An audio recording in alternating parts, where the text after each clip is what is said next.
Hi guys, today I'm reflecting back to my week. So I'm just talking about how my first week of TE was and how was my first class, class that I taught at that school. So now I'm doing my practicals at Soweto in Diepkloof. Uyazazi mos le y'kole zasemakhasi ukuthi zinalabo bantwana labo abona nje labo bantwana ababehavior ngendlela yabo, banamafoni and everything, abantwana and abashaywa because uzoboshwa and all that, bayahlupha nje, yeah, ilokho engakusho. So I started on the 27th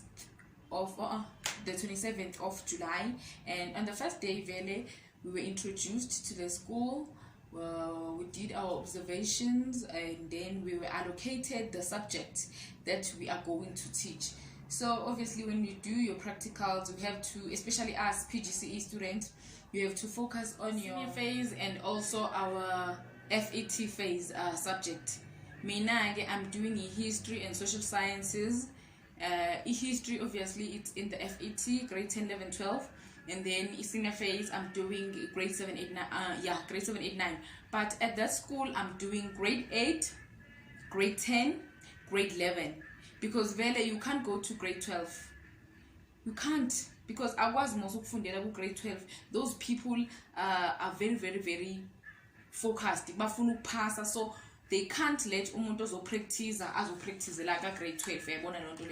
Yeah, so usuku lwethu lokuqala libe kanjalo, and then we were given timetables, we were given our supervising teachers. So the teachers are so kind.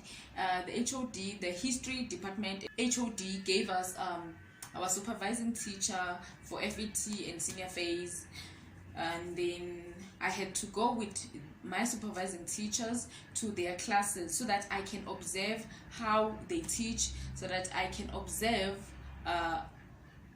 their teaching strategies, how they engage with learners, and how to get learners' attention. Yeah.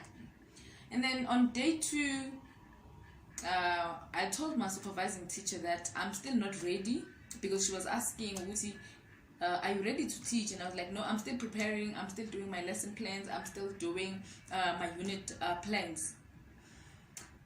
And then I told her, okay, now I think I'm fine, I can teach. So, and then I had to teach Afrikaner nationalism in grade 11, and also in grade 8 I had to teach social sciences, rural settlement. Grade 8 for me was the easiest class because their content is very short and simple and straightforward, because we do not want to confuse the learners. They're still young to be confused.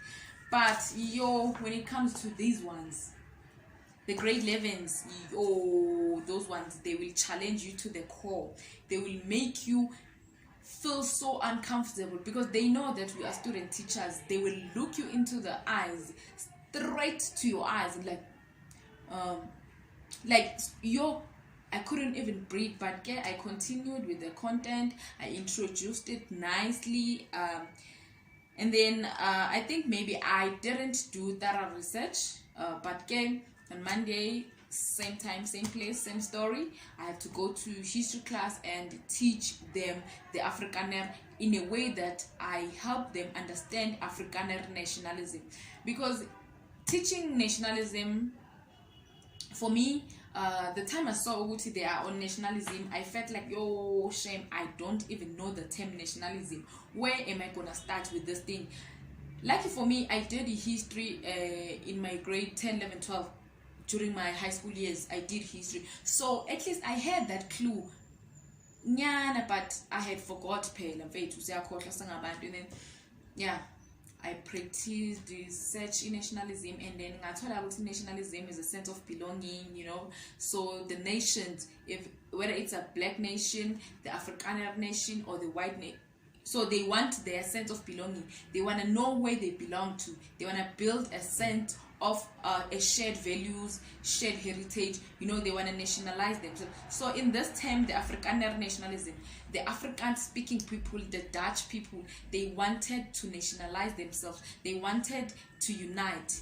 because they were not that united until after the South African War, of which was the Anglo-Boer War, the war between the Afrikaner and the British people. The British people wanting to colonize the Afrikaner people at the Cape of the Good Hope. So now the Afrikaner people had to move on what was called the Great Trek.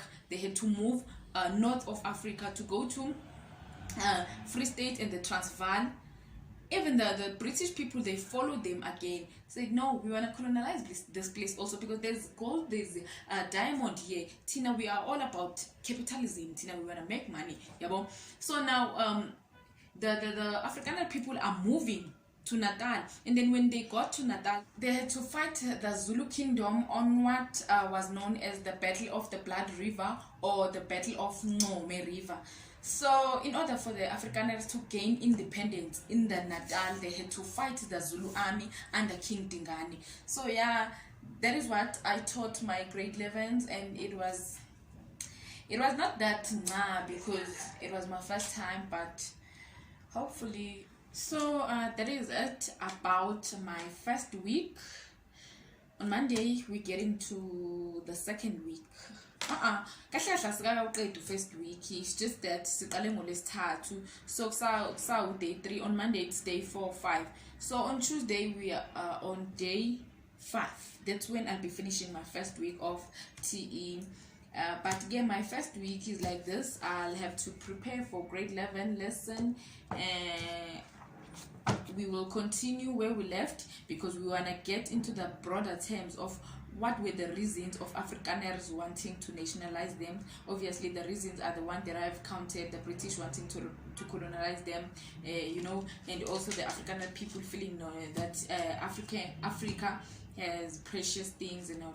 And then also I have to prepare for grade 8 lesson. But on grade 8, I'm gonna have to just give them a classwork, because I taught them about rural settlement, but I didn't give them a classwork activity or what, so that I can see which they understood what I taught. But they have to understand, man, that thing is too short. If I was doing grade 8 things, I understand, but yeah, as fun. And then I'll have to prepare for the grade 10. Lana, they are in the Southern Africa, transformation of the Southern Africa. They are talking about the Zulu kingdoms, about Shaka Zulu, King Dingane, King Bejoy, King Bande, Mfeqane, Tifakane, all those Ndwandwe, where the Zwedi's. That's where they are now, transformation of the Southern Africa. It's all about the Zulu kingdoms and their thrones, the fighting and all. And then yeah, that will be it about my Monday, and I have to prepare thoroughly so that I can give a lesson. Yeah guys, I'll see you on the next update. And yeah, it's kind of difficult to adjust, because I've taught grade 12 just for fun, because it's not like I was getting paid. I was helping my peers at the school I used to attend at.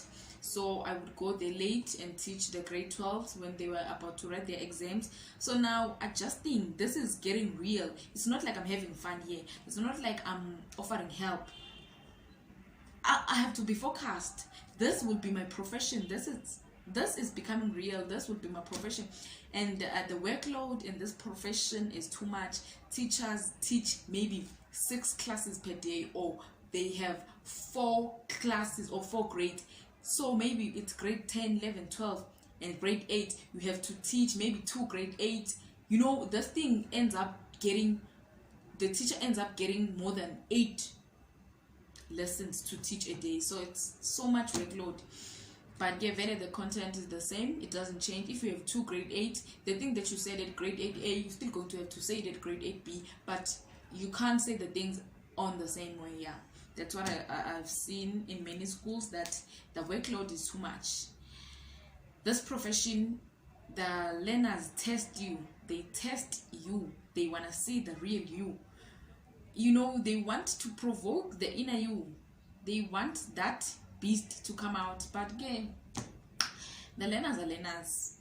But me, I didn't do this when I was still a student. But get the learners, they want to see the beast, the real lions inside us. But we do not have to, because if you do that, if you get angry, if you swear at the learner, if you beat the learner, you are violating the SACE rules. Those are the rules that we were told by our school, our vet guideline, that we need to follow the SACE guidelines also, because if you hit a student, you are violating the SACE rules, and also you are violating the school rules, because abantwana abashawa manje, you just have to accept the fact that umntwana uyakudelela. We need to accept the fact that umntwana akahloniphi. And for us young teachers, they see their mates, they see their peers, they feel like you are their classmate. The thing changes when you stand in the front and teach, and then yeah, that's it. Angazi nje shem ngiqeda ngizwile le Pgce beyisaza kahle indaba yonakala sekwenze njani, yonakala sekumele ngiye ku teaching practice, like sengibe ku action ngifundise ngempela. Hayi beyiza kahle yona, kodwa manje konakala ke lana ukuthi goes. Now I have to do unit plans, I have to do lesson plans. It's too much. Ubuye esikoleni ukhathele, ucabanga ukuthi uzolala uphumule. Akukho kulala. Fanele upractice into ozoyifundisa ngakusasa. Lapha ama grade mhlawumbe awu3. Fanele upractice ukuthi ka grade 8 uzofundisana, ka grade 9 uzofundisana, grade 1 uzofundisana. Fanele lento ozoyifundisa each class uyenzele lesson plan ngapha. You have to sleep ngapha, you have to cook ngapha, you have to bath ngapha. Who's going to do all of these things, people? Who? It's draining, really draining. Yo, aibo. Mina, my first day, I was so tired. Aibo, on my second day, I almost missed my alarm because I slept late. I slept at 11 p.m. preparing the lesson plans, preparing the history lesson. Everything was upside down. Yo, guys. Kumatima. Ay, kudziba bafethu, kudziba ukufundisa, ukuba uthisha abukho right. Good difficult. But again, we will conquer the vet edge. Ayikhenye indlela. Oh yeah, see you bafethu. Hey. I thought that teaching would be easy because I was working as an educator assistant before, but no, because I was doing that in a primary school. This is a high school. I have to be focused. The learners are there thinking that I can be their girlfriends.